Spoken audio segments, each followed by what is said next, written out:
കോഴിക്കോട് അതിഥി കൊലക്കേസിൽ അച്ഛനും രണ്ടാനമ്മയ്ക്കും ജീവപര്യന്തം ശിക്ഷ. അച്ഛൻ സുബ്രഹ്മണ്യൻ നമ്പൂതിരി, രണ്ടാനമ്മ റംല ബീഗം എന്ന ദേവിക അന്തർജനം എന്നിവർക്കാണ് ജീവപര്യന്തം. ഹൈക്കോടതിയാണ് ശിക്ഷ വിധിച്ചത്. ബിനിൽ വിവരങ്ങളുമായി ചേരുകയാണ്. ബിനിൽ, 10-12 വർഷം പഴക്കമുള്ള ഒരു കേസാണ്. 7 വയസ്സുകാരിയായ ഒരു കുഞ്ഞ് ജീവിച്ചിരിക്കുമ്പോൾ അനുഭവിച്ച വലിയ വേദനകളുടെ ചരിത്രം തന്നെയാണ് കേസ് നമ്മളോട് പറഞ്ഞത്. വിധി എപ്പോൾ ആണുണ്ടായത്? എന്താണ് വിശദാംശങ്ങൾ? മാധു, അല്പം മുമ്പാണ് വളരെ പ്രധാനപ്പെട്ട കേസിലെ ശിക്ഷാ പ്രഖ്യാപനം ഹൈക്കോടതിയിൽ നിന്ന് വന്നത്. നേരത്തെ മാധു ചൂണ്ടിക്കാണിച്ചതുപോലെ വർഷങ്ങൾ പഴക്കമുള്ള ഒരു കേസാണ്. പക്ഷേ അതിക്രൂരമായ പീഡനങ്ങളാണ് ആ 7 വയസ്സുകാരി സ്വന്തം അച്ഛനിൽ നിന്നും രണ്ടാനമ്മയിൽ നിന്നും ഏറ്റുവാങ്ങിയിരുന്നത് എന്നതാണ് ഏറ്റവും പ്രധാനപ്പെട്ട കാര്യം.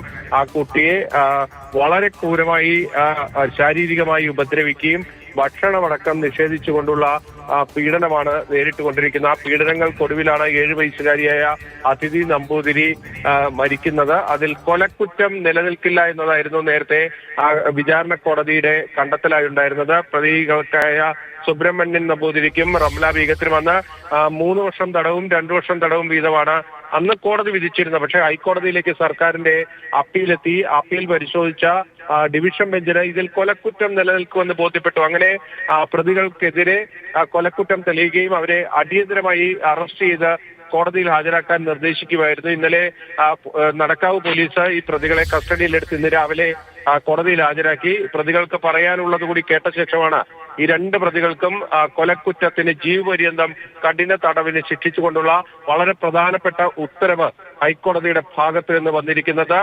ജസ്റ്റിസുമാരായ രാജ വിജയരാഘവൻ, KV ജയകുമാർ എന്നിവരടങ്ങുന്ന ഡിവിഷൻ ബെഞ്ചാണ് പ്രധാനപ്പെട്ട ആ ഉത്തരവ് അല്പം മുമ്പ് പറഞ്ഞിരിക്കുന്നത്. 2013 ഏപ്രിൽ മാസം 29-ാം തീയതിയാണ് അതിഥി കൊല്ലപ്പെടുന്നത്. അതിൽ ഈ കുട്ടിയുടെ 10 വയസ്സുള്ള സഹോദരന്റെ മൊഴി നിർണായകമാണ് എന്നാണ് ഹൈക്കോടതി കണ്ടെത്തിയിരിക്കുന്നത്.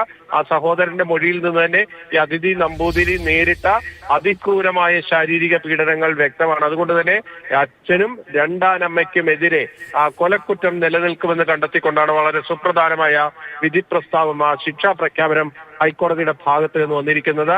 ഈ കേസിന്റെ ഒരു പശ്ചാത്തലം പരിശോധിച്ചു കഴിഞ്ഞാൽ ഈ സുബ്രഹ്മണ്യൻ നമ്പൂതിരിയുടെ ആദ്യ ഭാര്യ നേരത്തെ വാഹന അപകടത്തിലാണ് മരിച്ചത്. അതിനുശേഷം ഈ സുബ്രഹ്മണ്യൻ നമ്പൂതിരി റംല ബീഗത്തെ വിവാഹം കഴിക്കുകയായിരുന്നു. അതിനുശേഷം ഈ കുട്ടികളെ ഇല്ലാതാക്കുക എന്നൊരു ലക്ഷ്യത്തോടെ ഈ ദമ്പതികൾ മുന്നോട്ട് പോയി.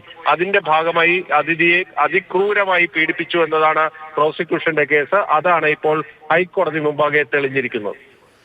ബിനിൽ, അന്ന് 10 വയസ്സാണ് അതിഥിയുടെ സഹോദരൻ ഉണ്ടായിരുന്നത്. ഈ കുഞ്ഞിനും അരുൺ എന്നാണ് ആ കുട്ടിയുടെ പേര്. ആ കുഞ്ഞിനും ഗുരുതരമായി പരിക്കേൽക്കുന്ന സാഹചര്യം ഉണ്ടായിരുന്നു. 10 മാസത്തോളം നീണ്ട പീഡനങ്ങൾക്കൊടുവിലാണ് ആ കുഞ്ഞിന്റെ പോസ്റ്റ്മോർട്ടം റിപ്പോർട്ടിൽ പറഞ്ഞിരിക്കുന്നതൊക്കെ ശക്തമായ ആക്രമണം, അതും നമുക്ക് പുറത്തു പറയാൻ പോലും കഴിയാത്ത രീതിയിൽ ക്രൂരമായ ശാരീരിക ആക്രമണമൊക്കെ ഉണ്ടായി എന്നുള്ളതാണ് പോസ്റ്റ്മോർട്ടം റിപ്പോർട്ടിലടക്കം പരാമർശമുണ്ടായത്. അരുണിന്റെ മൊഴി എത്രത്തോളം നിർണായകമായിരുന്നു ഇതിൽ?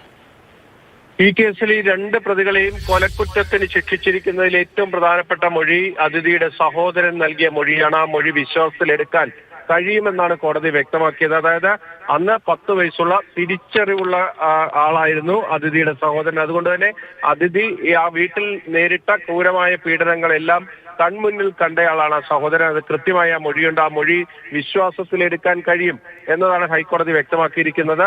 അതിൽ നമുക്ക് പറയാൻ കഴിയുന്നത് ഈ അതിഥിയുടെ സ്വകാര്യ ഭാഗങ്ങളിലടക്കം ചൂടുവെള്ളം ഒഴിക്കുകയും അത്തരത്തിൽ അതിക്രൂരമായ പീഡനങ്ങളാണ് നടന്നിരുന്നത്. അതിന്റെ എല്ലാം തെളിവുകൾ കോടതിക്ക് മുന്നിലേക്ക് എത്തി. കീഴ്ക്കോടതി വിധി ഹൈക്കോടതി തിരുത്തിയതാണ് ഇതിൽ ഏറ്റവും പ്രധാനപ്പെട്ടത്. കാര്യം കീഴ്ക്കോടതിയിൽ ഈ കൊലക്കുറ്റം തെളിഞ്ഞിരുന്നില്ല. പക്ഷേ ഇവിടെ കൊലക്കുറ്റം തന്നെ ഹൈക്കോടതി മുമ്പാകെ തെളിയുകയാണ് സംഭവിച്ചിരിക്കുന്നത്. സർക്കാർ അപ്പീൽ സ്വീകരിച്ചുകൊണ്ട് വളരെ പ്രധാനപ്പെട്ട നിർണായകമായ ഒരു തീരുമാനത്തിലേക്ക് ഇന്നലെ ഹൈക്കോടതി പോയി. അടിയന്തരമായി പ്രതികളെ അറസ്റ്റ് ചെയ്ത് കോടതിയിൽ ഹാജരാക്കാൻ നിർദ്ദേശം നൽകി. അങ്ങനെ നടക്കാവ് പോലീസ് ഇന്ന് രാവിലെ 2 പേരെയും കോടതിയിൽ ഹാജരാക്കി. ഇവർക്കുള്ള ശിക്ഷാ പ്രഖ്യാപനമാണ് ഇപ്പോൾ കോടതിയിൽ നിന്ന് ഏൽക്കുന്നത്. ഈ 2 പ്രതികളെയും ഉടൻ തന്നെ ജയിലിലേക്ക് മാറ്റുകയും ചെയ്യും. 10-12 വർഷം മുമ്പ് നടന്ന സംഭവമാണ്. എന്നിരുന്നാൽ പോലും ആ കുഞ്ഞിന്റെ മുഖം കാണുന്ന നിമിഷം നമുക്ക് ആ വാർത്തകളെക്കുറിച്ചുള്ള വിവരങ്ങൾ ഓർമ്മയിലുണ്ടാകും. 19 മുറിവുകളാണ് ശരീരത്തിന്റെ സ്വകാര്യ ഭാഗങ്ങളിലടക്കം 6-7 വയസ്സുള്ള ഒരു കുഞ്ഞിന്റെ ശരീരത്തിൽ ഉണ്ടായിരുന്നത് എന്നുള്ളതാണ്. മരിക്കുന്ന ദിവസം ക്രൂരമായ പീഡനം. ഏതാണ്ട് 10 മാസക്കാലമാണ് കടുത്ത പീഡനങ്ങൾ ഉണ്ടായത്. രണ്ടാം വിവാഹത്തിന് ശേഷമാണ് ഈ അച്ഛന്റെ രണ്ടാം വിവാഹത്തിന് ശേഷമാണ് കുഞ്ഞുങ്ങൾക്കെതിരെയുള്ള മർദ്ദനം ആരംഭിച്ചത്. 2012 ജൂൺ 26-നും 2013 ഏപ്രിൽ 29-നും ഇടയിൽ ഉള്ള 10 മാസക്കാലമാണ് അതിക്രൂരമായ പീഡനങ്ങൾക്ക്. വീട്ടിൽ പൂട്ടിയിട്ടും ഭക്ഷണം കൊടുക്കാതെയും പലക ഉപയോഗിച്ചും മരക്കഷ്ണം ഉപയോഗിച്ചും ഒക്കെ ഈ കുഞ്ഞുങ്ങൾക്ക് നേരെ കയ്യിൽ കിട്ടുന്നത് എന്തും ഉപയോഗിച്ചുള്ള ക്രൂരവും മൃഗീയവുമായ പീഡനം ഉണ്ടായിരുന്നത്. അതിനുശേഷം ഒരു ദിവസം നടന്ന അതിക്രൂരമായ പീഡനത്തിനൊടുവിലാണ് ഈ കുഞ്ഞ് മരിച്ചു പോകുന്നത്. അന്ന് തന്നെ സഹോദരനും ഗുരുതരമായി രീതിയിൽ മർദ്ദനമേൽക്കുന്നുണ്ടായിരുന്നു. ആ കുഞ്ഞിന്റെ 10 വയസ്സുള്ള ആ കുഞ്ഞിന്റെ മൊഴിയാണ് ഈ ശിക്ഷയ്ക്ക് കാരണമായത്. 2-3 വർഷം ശിക്ഷ എന്നുള്ള നിലയ്ക്കായിരുന്നു കീഴ്ക്കോടതിയുടെ ശിക്ഷാവിധി. പക്ഷേ എങ്ങനെയാണ് ഒരു കുഞ്ഞ് മരിച്ചു പോകുന്നത്? 7 വയസ്സുള്ള ഒരു കുഞ്ഞിന്റെ പൂർണ്ണമായ ഉത്തരവാദിത്തം, സുരക്ഷ, അതിന്റെ ചുമതല എല്ലാം മാതാപിതാക്കളിൽ നിക്ഷിപ്തമാണ് എന്നിരിക്കെ, സ്റ്റേറ്റിൽ പോലും നിക്ഷിപ്തമാണ് എന്നിരിക്കെയാണ് 7 വയസ്സുള്ള ഒരു കുഞ്ഞ് ക്രൂരമായ പീഡനങ്ങൾക്കിരയായി മരിച്ചു പോകേണ്ടി വരുന്നത്. അതിന് കാരണക്കാരുണ്ടാകണം. അതൊരിക്കലും കൊലപാതക കുറ്റം തെളിയിക്കപ്പെടാതെ പോകേണ്ടുന്ന ഒന്നല്ല എന്ന തിരിച്ചറിവിൽ നിന്നാണ് മാതൃകാപരമായ ശിക്ഷ. ഒരുപക്ഷെ അത് പോരാ എന്നുപോലും പറയേണ്ടിയിരിക്കുന്നു. അത്രമേൽ കഠിനമായ, അത്രമേൽ നിസ്സഹായമായി ഏൽക്കേണ്ടി വന്ന പീഡനങ്ങൾക്ക് ഒരു കുഞ്ഞ് ഇരയായി മരിച്ചു പോയിട്ടുണ്ട് എങ്കിൽ നമുക്കതിന്റെ ശിക്ഷയൊന്നും തൂക്കാനുള്ള അളവുകോൽ, ഒരു ത്രാസും നമ്മുടെ നിയമ സംവിധാനത്തിനില്ല എന്നുള്ളതാണ്. എന്നിരുന്നാൽ പോലും ശിക്ഷയുണ്ടായിരിക്കുന്നത് ആശ്വാസകരവുമായ കാര്യവുമാണ്. ബിനിലാണ് ആ വിവരങ്ങൾ പങ്കുവച്ചത്.